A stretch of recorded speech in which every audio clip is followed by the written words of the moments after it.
Pernah nggak sih kamu ngerasa omongan kamu tuh kedengarannya terlalu ceplas-ceplos atau bahkan kasar? Padahal niatnya sama sekali nggak begitu. Tenang, kamu nggak sendirian kok. Nah, di sini kita bakal bedah bareng gimana caranya mengubah komunikasi kita jadi lebih halus, sopan, dan pastinya profesional. Yuk kita mulai. Coba bayangin deh kamu dapat komentar kayak gini. Duh, tajam banget ya. Langsung ke intinya. Tapi jujur aja, nggak enak didengar. Ini tuh komentar beneran yang diterima sama salah satu content creator dan ini pas banget buat nunjukin masalah yang mau kita selesaikan hari ini. Komunikasi yang terlalu belak-belakan. Sekarang coba lihat bedanya. Cuma dengan nambahin beberapa kata, nadanya langsung berubah total. Dari yang tadinya kayak nuduh, jadi cuma sebuah pengamatan yang hati-hati. Ini nunjukin banget gimana perubahan kata yang kelihatannya sepele, dampaknya bisa luar biasa besar. Nah, teknik yang barusan kita lihat itu namanya hedging atau bahasa perhalus. Ini adalah alat komunikasi yang ampuh banget yang bakal bantu kamu nyampein maksud tanpa bikin orang lain tersinggung atau kedengaran sombong. Jadi, apa sih sebenarnya bahasa perhalus itu? Gampangnya gini deh, ini tuh seni menggunakan kata-kata buat melembutkan pernyataan kamu. Ini bukan berarti kita jadi nggak jujur ya, tapi lebih ke gimana cara kita menyampaikan kebenaran dengan lebih bijaksana. Terus, kenapa sih ini penting banget? Pertama, jelas, ini bikin kamu kedengeran lebih sopan dan profesional. Kedua, biar nggak terkesan maksa atau kasar. Dan yang paling penting, ini nunjukin kerendahan hati. Kalau kita sadar, kita mungkin nggak punya semua jawabannya. Oke, cukup teorinya. Sekarang kita masuk ke bagian prakteknya. Yuk, kita buka kotak peralatan bahasa perhalus kita dan lihat alat-alat apa aja yang bisa langsung kamu pakai buat ngingkatin cara komunikasimu. Kita bakal fokus ke 3 teknik inti yang gampang banget buat diterapin. Pakai kata kerja modal, nambahin kata keterangan, dan memulai kalimat dengan frasa pelembut.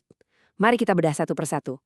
Nah, yang keren dari alat pertama ini adalah gimana kata-kata simple kayak mungkin, bisa jadi, atau seharusnya bisa ngubah pernyataan yang tadinya absolut jadi sekedar kemungkinan.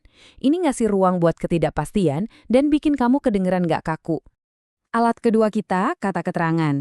Coba perhatiin deh, gimana kata-kata kayak kemungkinan besar, mungkin saja, dan umumnya itu nurunin tingkat kepastian dari sebuah pernyataan.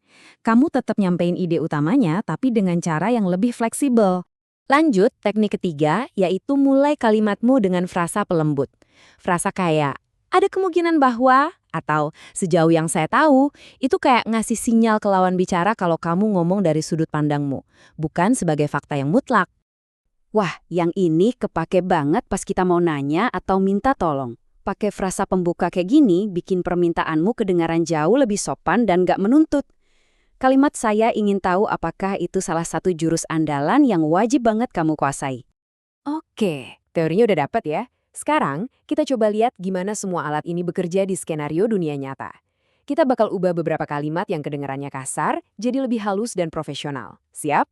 Coba bayangin kamu harus bilang ini ke rekan kerja. Laporan ini salah. Tajam banget kan? Dan bisa bikin orang jadi defensif. Coba deh, pikirin bentar, gimana kamu bakal ngomongin ini dengan lebih baik pakai teknik yang tadi? Nah, ini dia beberapa alternatifnya yang lebih enak didengar. Perhatiin deh, ada kata mungkin, frasa tampaknya, dan pengakuan kalau kesalahannya kecil. Semua ini tujuannya buat meredam dampak negatifnya sambil tetap nyampein pesan utamanya. Kalau yang ini, jelas sebuah perintah. Ubah jadwalnya. Di banyak situasi profesional, ini bisa kedengaran bosi dan nggak sopan. Gimana caranya kita ngubah perintah ini jadi sebuah saran atau permintaan yang lebih kolaboratif? Lihat kan, semua alternatifnya diubah jadi bentuk pertanyaan. Ini langsung ngubah dinamitanya, dari yang tadinya perintah jadi sebuah kolaborasi. Kamu ngajak orang lain buat diskusi, bukan cuma nyuruh mereka nurut. Efektif banget. Waduh, menyatakan ketidaksetujuan itu emang tricky. Kalau kita langsung bilang, saya tidak suka, diskusinya bisa langsung mandek. Jadi, gimana ya cara kita ngungkapin keraguan tanpa kedengaran negatif dan menyerang? Kuncinya di sini adalah menggeser fokus.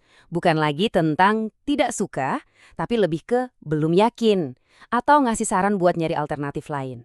Ini nunjukin kalau kamu berpikir kritis, bukan cuma sekedar nolak idenya mentah-mentah. Oke, sekarang kita naik level ke teknik master. Ini bukan cuma soal ngelembutin bahasa, tapi secara aktif mengubah kata-kata negatif jadi positif. Yuk kita lihat gimana caranya. Daripada langsung ngejudge sesuatu itu buruk, coba deh fokus ke apa yang terbaik. Pesannya sebenarnya sama, idenya kurang oke, tapi cara penyampaiannya jadi jauh lebih konstruktif dan nggak nyerang personal. Beda banget rasanya. Nah, ini favorit saya nih. Kata masalah itu rasanya berat dan bikin buntu. Tapi begitu diubah jadi tantangan, kesannya jadi sesuatu yang bisa kita atasi bareng-bareng. Ini ngubah mindsetnya dari negatif jadi berorientasi ke solusi. Kalimat "saya tidak setuju" itu bisa kayak langsung membangun tembok di antara kamu dan lawan bicara.